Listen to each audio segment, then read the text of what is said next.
много ми е приятно и съм управител на фирма Елкияна, която е представител на фирма Лотос, производителя на тренажера на Фролов. Искам да благодаря на всички, които се отзоваха и повярваха на уреда, които са тук. Самия факт, че дойдохте да чуете нещо за един уред, който е алтернативна медицина и би могъл да помогне на огромен аспект от заболявания, говори, че вие сте готови да научите нещо ново.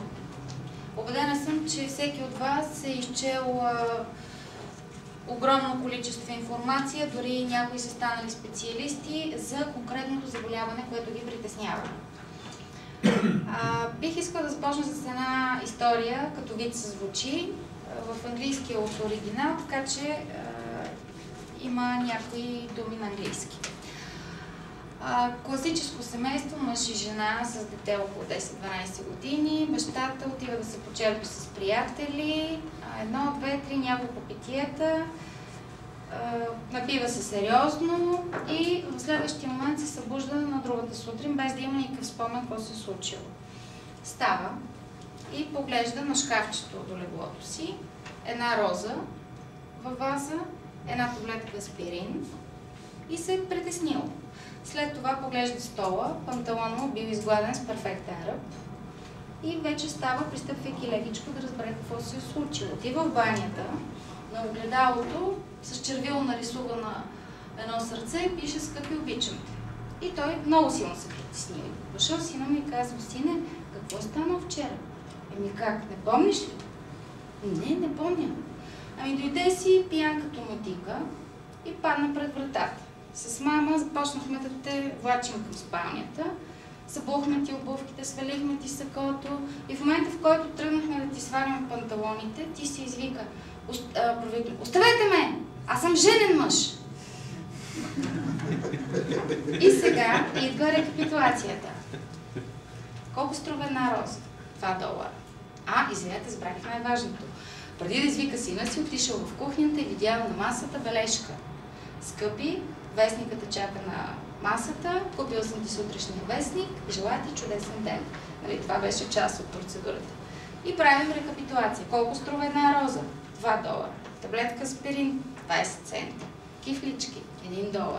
Вестника, 50 цента. После слов, след всичко, цялата тази калкулация, да кажеш точното нещо на точното място, безценно. Английски priceless. Защо правя този анонс? Убедена съм, че ако попитат повечето от нас, извинявам се, тук малко ще се разхождам за колоната, ако попитат всеки от нас, кое е най-скъпото за хората, за човек? Кое е най-скъпото в този живот? Почти всички отговаряме здравето. Аз бих казала следното. Според мен здравето не е безценно, не е най-скъпото, то е безценно. То няма цена. Най-скъпото нещо в наши дни, според мен, това е информацията. Това е повода да се съберем тук, за да ви информираме, че има едно нещо някъде в Русия, измислено миналия век, както се казва, 93-та година. Да ви кажем какво може да постигнете с този метод и с това нещо. И вие да си прецените, има ли място това изобретение във вашия живот. Ние само ще изложим факти. Няма да убеждаваме никой. Направете го, то ще ви помогне. Това беше преходът от безценно. Какво означава мед? Мед, съвсем наскоро установих, че означава, освен традиционно познатата дума, метод на ендогенно дишане, съкратено от наименованието, което е дал изобретателя. Какво знаем за изобретателя? Владимир Фролов е руски учен, без да изброявам всичките му титли, който по времето на бившата СССР е работил към секретен отдел на Министерството на отбраната.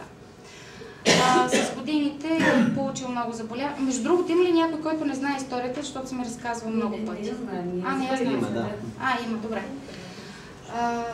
Извинявам се за тези, които я знаят. Бил много болен, традиционната медицина не е успяла да му помогне и той започва да търси сам начин да си помогне. След като изчита огромно количество информация, той се насочва към дихателните практики. Стига до извода, че всичко започва от дишането. Ако няма правилно дишане, човек се разболява и не е здрав. По времето, когато Фролов е правил своите разучения,